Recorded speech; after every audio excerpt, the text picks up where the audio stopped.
Hello बच्चों। आज के इस वीडियो में हम पढ़ने वाले हैं क्लास 12 फिजिक्स के second chapter electrostatic potential and capacitance के एक्सरसाइज को, जिसमें हम सबसे पहले स्टार्ट करेंगे एमसीक्यू को, जो कि 2 से 3 पार्ट में मिलने वाले हैं और ये पहला पार्ट रहेगा। चलिए स्टार्ट करते हैं। पहला क्वेश्चन है कि the unit of electric potential is. तो यूनिट क्या होगा इलेक्ट्रिक पोटेंशियल का? तो इलेक्ट्रिक पोटेंशियल का यूनिट हम उसके फॉर्मूले से ही निकाल सकते हैं, जो कि फॉर्मूला होता है V is equal to work upon charge. Electrostatic potential is equal to work upon charge. जैसा कि आपको पता है, वर्क का जो यूनिट होता है वो होता है जूल, और चार्ज का जो यूनिट होता है वो होता है कूलम। तो इसमें जो ऑप्शन होगा, वो ऑप्शन आपको दिख रहा होगा ए। ऑप्शन ए जो है जूल पर कूलम सही होगा, और इसमें आपको ऑप्शन बी भी दिख जाएगा। तो दोनों ही सेम दे रखा है, ये प्रिंटिंग मिस्टेक हो सकता है। तो ये दोनों ही ऑप्शन सही है। क्वेश्चन नंबर सेकेंड है कि which of the following is not a unit of electric potential. इन चार ऑप्शन में से कौन सा ऐसा ऑप्शन है जो इलेक्ट्रिक पोटेंशियल का यूनिट नहीं है? आप देख रहे हैं कि यहाँ पे जो है वोल्ट जो है इलेक्ट्रो पोटेंशियल का यूनिट है, और जूल पर कूलम भी पोटेंशियल का क्या है, यूनिट है। अब ये दो बच रहे हैं, इसमें से कौन जो है पोटेंशियल का यूनिट होगा और कौन नहीं होगा?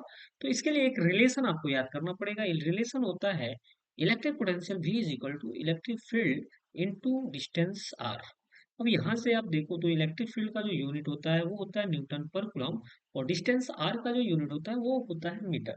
मतलब वोल्ट पोटेंशियल का एक और यूनिट हमें मिल गया, न्यूटन मीटर पर कूलम। और इसमें आप देखिए तो डी ऑप्शन है। मतलब कुल मिला के ए बी और डी जो है इलेक्ट्रिक पोटेंशियल के यूनिट है, पर सी जो है इलेक्ट्रिक पोटेंशियल का यूनिट नहीं है। तो ये क्या हो जाएगा? सही, करेक्ट ऑप्शन हो जाएगा। थर्ड है कि the unit of one electron volt is. Electron volt किसका यूनिट है? तो बच्चे बड़ा कंफ्यूज रहते हैं कि इलेक्ट्रॉन वोल्ट किसका यूनिट हो सकता है। तो वोल्ट आया हुआ है तो बच्चों को लगता है कि ये पोटेंशियल का यूनिट होगा, जबकि ऐसा नहीं है। इलेक्ट्रॉन वोल्ट जो यूनिट होता है वो होता है एनर्जी का। तो इसमें ऑप्शन ए जो है करेक्ट होगा। The value of one electron volt is. One electron volt की वैल्यू जूल में कितनी होती है? तो वो होती है 1.6 इंटू 10⁻⁻19 जूल। क्वेश्चन नंबर 5 है the energy required to accelerate one electron through potential of 1 volt. मतलब एक इलेक्ट्रॉन को 1 वोल्ट के पोटेंशियल पे एक्सेलरेट करने के लिए कितनी एनर्जी की जरूरत होती है? तो वो एनर्जी होती है 1 इलेक्ट्रॉन वोल्ट। आप 1 इलेक्ट्रॉन वोल्ट यहाँ से डिफाइन कर सकते हैं, the energy required to accelerate 1 electron through 1 volt potential is known as 1 electron volt. Question number 6 है which of the following statement about an equipotential surface is not true. तो equipotential surface क्या होता है? Electric field के अंदर वो surface जिसके हर एक पॉइंट का पोटेंशियल क्या हो, सेम हो। इट मींस पोटेंशियल डिफरेंस उस सरफेस का क्या हो, जीरो हो। उस सरफेस को हम इक्विपोटेंशियल सरफेस बोलते हैं।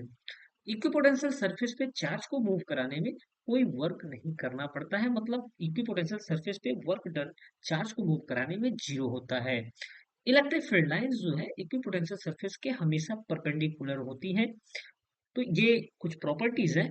अब देखिए इसमें ऑप्शन ये दो आप देखिए। ऑप्शन ये कह रहे हैं कि the potential difference between any two points on an equipotential surface is zero. अभी हमने बताया ये ऐसा ये सही है। इसमें पूछा है कौन सा सही नहीं है। बी है कि no work is done in moving a charge from one point to another on an equipotential surface. मतलब इक्विपोटेंशियल सरफेस पे चार्ज को एक पॉइंट से दूसरे पॉइंट तक लेके जाने में कोई वर्क नहीं करना पड़े, ये भी सही है। सी ऑप्शन है the electric field lines are perpendicular to the equipotential surface at all points. ये भी ऑप्शन सही है। डी ऑप्शन कह रहा है equipotential surface are always circular. ये सही नहीं है। इक्विपोटेंशियल सरफेस सर्कुलर के साथ साथ सिलेंड्रिकल भी होता है, प्लेन भी होता है। तो ये ऑप्शन आपका डी वाला सही होगा यहाँ पे, कि ये जो है गलत स्टेटमेंट है इक्विपोटेंशियल सरफेस के लिए। सेवेंथ क्वेश्चन है कि the path of electron entering a uniform electric field eight an angle will be. अब जब भी कोई इलेक्ट्रॉन यूनिफॉर्म इलेक्ट्रिक फील्ड में किसी एंगल पे एंटर करता है तो उसका पाथ जो है पैराबोलिक हो जाता है। अगला क्वेश्चन हम लोग देखेंगे, क्वेश्चन नंबर 8।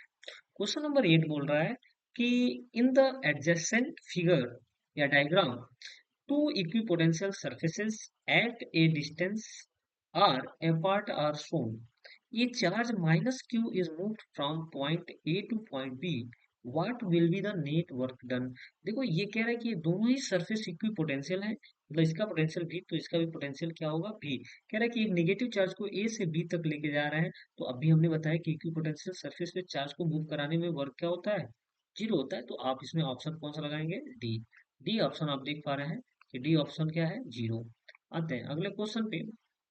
अगला क्वेश्चन है कि the relationship between electric field and potential V at a distance R in an electric field where E is zero is. अब देखो कह रहा है कि क्या रिलेशन होगा इलेक्ट्रिक फील्ड और पोटेंशियल में। तो कह रहा है कि E जीरो हो तो जैसे रिलेशन हमें पता है E इज इक्वल टू होता है dV by D R magnitude wise. तो इलेक्ट्रिक फील्ड की वैल्यू जीरो है तो dV is equal to dV by dr is equal to zero. Now dV is equal to zero और v का potential का differentiation zero है। It means v is constant, मतलब किसी पे डिपेंड नहीं कर रहा, मतलब v does not depend on r। कह रहा है the work done in rotating the electric dipole in with a dipole moment p vector in uniform electric field E vector by 90 degree.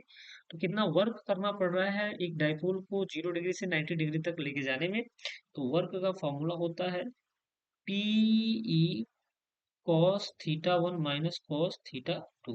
अब यहाँ पे कॉस थीटा वन की value zero और cos theta two की value 90 अगर ले, तो P E cos zero minus cos 90। देखो कॉस 90 की वैल्यू तो जीरो होती है, तो पी ई कॉस जीरो की वैल्यू वन माइनस जीरो कितना मिलेगा आपको, पी ई।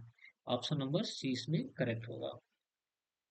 11th क्वेश्चन है कि if a spherical conductor with a radius of 5 centimetre is given a charge such that the potential on its surface is 10 volt, the potential at the center will be।